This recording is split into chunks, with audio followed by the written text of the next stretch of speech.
पाठ 27 अनुच्छेद लेखन। किसी एक भाव और विचार को संक्षेप में 10-15 वाक्यों में अर्थात एक अनुच्छेद में प्रकट करना अनुच्छेद लेखन कहलाता है।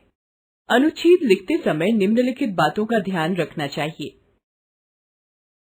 वाक्य छोटे तथा प्रभावशाली हों।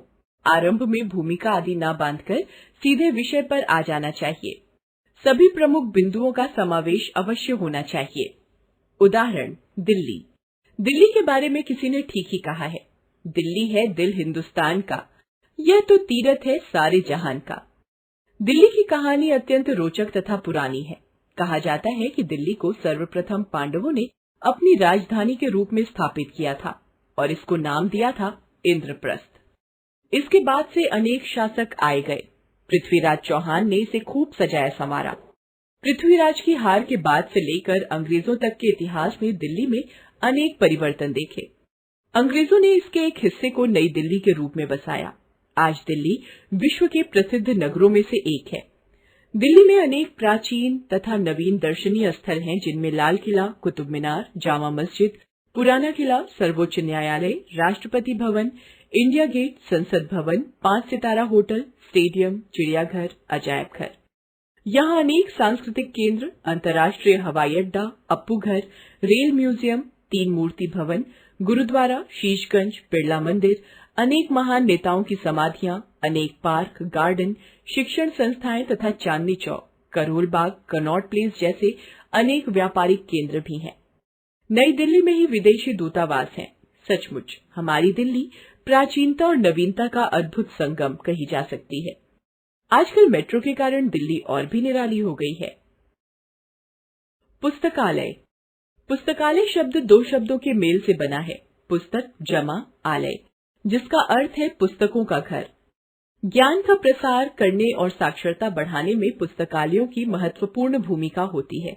पुस्तकालय में हर विषय की, हर एक की रुचि की अनेक पुस्तकें उपलब्ध रहती हैं। प्रत्येक व्यक्ति पुस्तकें खरीदने में समर्थ नहीं होता। साथ ही एक विषय की अनेक पुस्तकें खरीदना भी हर एक के बस की बात नहीं। परंतु पुस्तकालयों की सदस्यता प्राप्त करके अनेक बहुमूल्य तथा दुर्लभ पुस्तकों का अध्ययन किया जा सकता है। इस प्रकार पुस्तकालय अपना ज्ञानवर्धन करने के इच्छुक तथा शोध करने वालों के लिए भी अत्यंत उपयोगी है। पुस्तकालय से ज्ञानवर्धन तो होता ही है, साथ ही अवकाश के समय का सदुपयोग भी होता है। व्यक्ति अपने अवकाश के समय पुस्तकालय जैसे स्कूल, कॉलेज या विश्वविद्यालयों के सार्वजनिक पुस्तकालय जैसे सरकार या किसी सामाजिक संस्थाओं द्वारा चलाए जाने वाले तथा निजी पुस्तकालयों से ज्ञान प्राप्त कर सकता है। आजकल तो चलते फिरते पुस्तकालयों का भी प्रचलन शुरू हो गया। हमारा कर्तव्य है कि हम पुस्तकालयों से पूरा लाभ उठाएं। साँच बराबर तप नहीं। कबीरदास जी ने कहा, साँच बराबर तप नहीं, झूठ बराबर पाप। सत्य का स्वरूप अत्यंत विस्तृत होता है। जब हम मन, वचन और कर्म से सच्चाई पर आधारित आचरण करते हैं तो यही सत्य का सच्चा स्वरूप होता है। सत्य का आचरण करने वाला व्यक्ति सचरित्रवान और महान होता है। वह अपने आचरण से वंदनीय और पूजनीय बन जाता है। इसीलिए हमारी संस्कृति में प्रार्थना की गई है, अस्तो मां सद्गमय, अर्थात हे प्रभु, हमें असत्य से सत्य की ओर ले चलो। सत्यवादी वीर और निडर होता है। वह कठिन से कठिन आपदाओं से भी विचलित नहीं होता, क्योंकि वह जानता है कि अंत में सत्य की ही जीत होती है। इसीलिए कहा गया है, सत्यमेव जयते। यद्यपि आज चारों ओर असत्य का बोलबाला है, तथापि सभी जानते हैं कि असत्य से क्षणिक आनंद की प्राप्ति हो सकती है, किंतु उसके प्रकट हो जाने पर मनुष्य की बहुत बुरी दुर्दशा हो जाती है। सत्यवादिता एक घोर तपस्या है। इस पर आचरण करना तलवार की धार पर चलने के समान है, क्योंकि लोग अपने स्वार्थ, लोभ तथा लाभ के लिए झूठ बोलने में जरा भी संकोच नहीं करते। भारतीय संस्कृति के आदर्श सत्यम शिवम सुंदरम में भी सत्य को ही पहला स्थान दिया गया है। अतः हमें प्रयास करना चाहिए कि सत्य बोलने की आदत डालें और असत्य से बचें। चरित्र। किसी ने ठीक ही कहा है, धन से क्षीण हुआ व्यक्ति क्षीण नहीं होता, पर जिस मनुष्य का चरित्र नष्ट हो जाता है वह तो पूरी तरह नष्ट हो जाता है।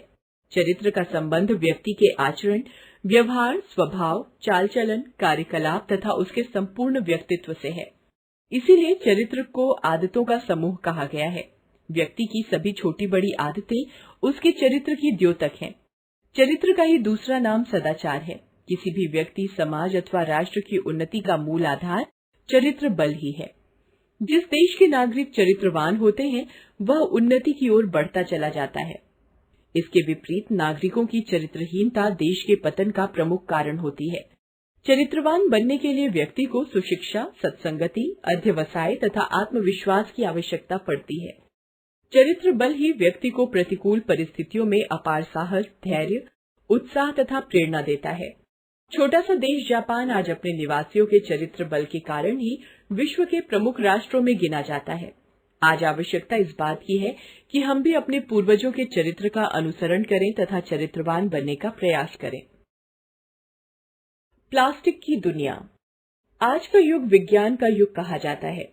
विज्ञान ने आज हमें अनेक चमत्कारी वस्तुएं प्रदान करके हमारे जीवन को सुगम तथा सरस बना दिया है। विज्ञान ने मानव जीवन में अनेक क्रांतिकारी परिवर्तन किए हैं। प्लास्टिक भी उन्हीं में से एक है।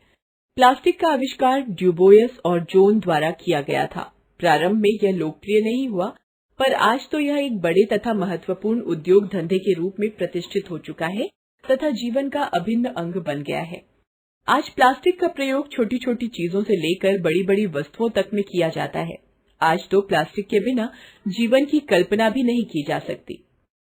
कारों, टेलीफोन, कंप्यूटर, हवाई जहाजों, बिजली के तारों, रेडियो, टीवी आदि अनेक वस्तुओं में प्लास्टिक का व्यापक प्रयोग किया जा रहा है। प्लास्टिक ने आज हमारी दुनिया बदल दी है। जिधर जाइए उधर प्लास्टिक की बनी आकर्षक वस्तुएं नजर आएंगी। प्लास्टिक के ही एक रूप से वस्त्रों का निर्माण भी किया जाता है। पॉलिएस्टर में प्लास्टिक का ही प्रयोग किया जाता है।